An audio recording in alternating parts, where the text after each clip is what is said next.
मेरे को सवाल पंकज जी, एक मिनट। शिमला जब आपका अधिवेशन हो रहा था, शिमला में जब कार्य समिति हो रही थी, तब आडवाणी जी और जसवंत सिंह जी का क्या प्रकरण था आपको याद होगा अच्छी तरह से। राजस्थान में 2013 में जब वसुंधरा राजे जी वापस आई थी तो कितनी जिद करके और किस तरह से आई थी वो आपको अच्छी तरह से याद होगा। उत्तर प्रदेश में योगी आदित्यनाथ को, उत्तर प्रदेश में योगी आदित्यनाथ किस तरह से मुख्यमंत्री बने वो आपको अच्छी तरह से याद होगा। इसलिए तय मानकर चलिए कि जो सवाल आप उनके ऊपर उठा रहे हैं उन सवालों से आप भी मुक्त नहीं है। 2013 में चुनाव किसके चेहरे पे लड़ा? हमने कहा चुनाव जिन पे लड़ा अभी बनाया कि नहीं बनाया, लेकिन यहां बता दें कि एक को बनाया आज तक। हमने तो दोनों बार जिन पे चुनाव लड़ा दोनों बार मुख्यमंत्री बने, और लेकिन यहां पर तीनों बार एक बार भी जो है जीरो। लेकिन आप सुनिए, एक मिनट सुनिए। लेकिन आप जब सत्याग्रह की बात करते हैं और आपकी पार्टी के लोग जब अरुण जी एक दावा करते हैं कि साहब ये तो पार्टी ऐसी है जो सत्ता के पीछे दौड़ती है, कांग्रेस का इतिहास बिल्कुल अलग है, कांग्रेस का संघर्ष का इतिहास है, देश को आजादी दिलाई। सुनिए पंकज जी, लेकिन उसके साथ ही अरुण जी महात्मा गांधी जी की आप दुहाई देते। महात्मा गांधी जी ने तो कहा था कि कांग्रेस को अब खत्म कर दिया जाना चाहिए। महात्मा गांधी का बिल्कुल ये मत नहीं था कि कांग्रेस आगे एक राजनीतिक पार्टी के रूप में बदल जाए, चुनाव लड़े और देश पर राज करे और देश की दशा दिशा जो बदलनी है, जो बेहतर करना है वो करे। लेकिन ऐसा विचार तो नहीं था, ऐसा संदेश तो नहीं था। अरुण जी। हाँ देखिए जेपी साहब, फोन बंद करते हैं आप प्लीज।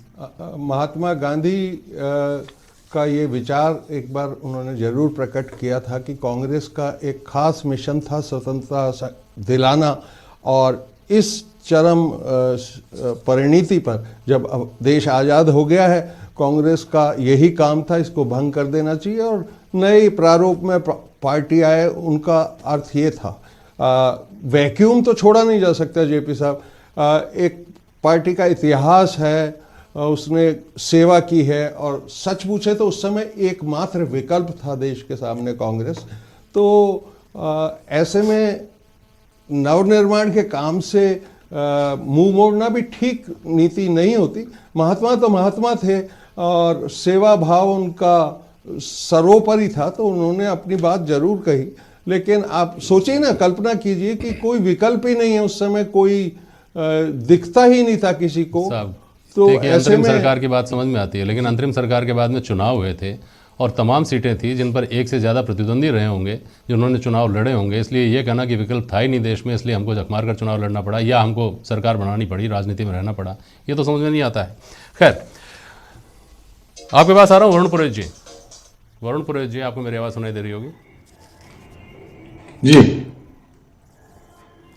कांग्रेस का वो गौरवशाली दौर जिसमें हेडगेवार जैसे लोग भी कांग्रेस में रहे, उसके बाद का वो दौर जिसमें कांग्रेस के जो बड़े चेहरे थे उनके बीच में आपस में खींचतान भी रही, सुभाष चंद्र बोस और पटेल और नेहरू जैसे, जिनके बारे में हम पढ़ते हैं इतिहास में, और इतिहास की बहुत सारी किताबें विरोधाभासी हैं, तो उनके ऊपर बहस करने का कोई फ़ायदा नहीं।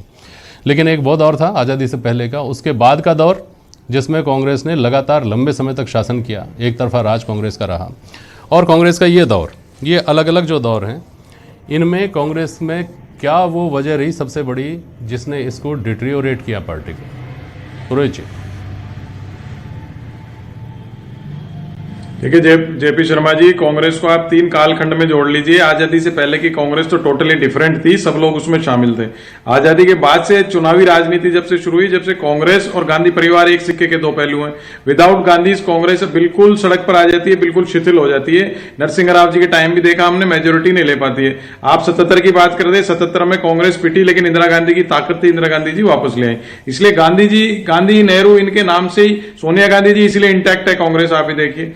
लेकिन डॉक्टर मनमोहन सिंह जब से आए, 10 साल उनका प्रधानमंत्री का कार्यकाल रहा। मैं ये नहीं कह रहा इकोनॉमिस्ट अच्छे थे कि नहीं थे, क्योंकि उनको पॉलिटिकल आदमी नहीं थे। कांग्रेस का जो उद्भव हुआ वो भारतीय समाजवाद के आधार पे हुआ, वो लिया है पूंजीवाद। तो कांग्रेस का वर्कर, कांग्रेस के नेता हतप्रभ हो गए, प्रधानमंत्री से कांटेक्ट खत्म हो गया, वर्कर्स का सांसदों से खत्म हो गया, मंत्रियों से खत्म हो गया। तो वो कांग्रेस 10 साल तक नीचे चलती चली गई, उसकी एनर्जी लेवल खत्म हो गया। फिर राहुल गांधी आए, राहुल गांधी ने एक एनर्जी डाली और 3-4 प्रांतों में कांग्रेस लौट कर आई। लेकिन वो आप ही देखिए, वो छोड़ के चले गए। जब आपका नेता कमान छोड़ देगा तो आप चलाओगे। जो सोनिया जी गांधी की हिम्मत है, 2004 में हो सकता था, आप जो बात कर रहे हैं वो सही हो, लेकिन 2009 में कांग्रेस वापस जीती, यूपीए वापस जीती, जिसके 2 बड़े कारण थे। नरेगा एक ग्रामीण क्षेत्र का, और शहरी क्षेत्रों ने न्यूक्लियर डील की वजह से कांग्रेस को चुना। कितना मजबूत डिसीजन इन्होंने लिया है। और उसके बाद 2014 तक, 4 से 14 तक कितने सारे राज्य थे जिनमें कांग्रेस की सरकार थी और रिपीट हुई थी। मैंने आपको यही कहा, सोनिया गांधी की वजह से और भारतीय समाजवाद से उद्भव हुआ कांग्रेस का। मनरेगा सोशलिस्टिक आइडियोलॉजी थी, मनमोहन सिंह जी की आर्थिक नीतियों का कारण नहीं था मनरेगा। मनरेगा कांग्रेस का जो सोशलिस्ट स्वरूप था, उस प्रेशर में मनरेगा लाना पड़ा, क्योंकि उधर आप आधुनिकीकरण कर रहे थे, लिबरलाइजेशन कर रहे थे, आप डिसइन्वेस्टमेंट कर रहे थे, तो आपको कैसे सेटिस्फाई करोगे सोसाइटी को? तो मनरेगा लाना पड़ा। जो हम बात कर रहे हैं, एक बहुत महत्वपूर्ण फैक्टर ये नहीं रहा है क्या, समय बहुत कम बचा है, देखिए वरुण जी बहुत कम समय बचा है, एक बहुत महत्वपूर्ण फैक्टर ये नहीं रहा है क्या कि गांधी परिवार, आपने कहा गांधी परिवार सूत्रधार हो सकता है पार्टी में, पार्टी को एक करके रख सकता है, पार्टी में कैप हो सकता है जिससे सब डरेंगे, अनुशासन में रहेंगे, लेकिन वोट दिलाने की गारंटी जो किसी जमाने में गांधी परिवार हुआ करता था वो अब नहीं है। और यही वजह है कि आप थोड़ा सा पहले जाएं तो शरद पवार और ममता बनर्जी जैसे लोग छिटके, और बहुत नजदीक अगर हम पीछे घूम करके देखें तो वाईएस जगनमोहन जैसे नेता जिन्होंने अपने दम पर आंध्र प्रदेश पूरा जीता और सरकार बनाई, उन नेताओं को केवल और केवल लोग कहते हैं कि अहंकार की वजह से छिटक गए वो पार्टी से। मैं ये कह रहा हूं, आज प्रियंका गांधी जैसा फेस है इनके पास, लोग इंदिरा गांधी का उसमें स्वरूप देखते हैं, उनको ये बनाना नहीं चाहते।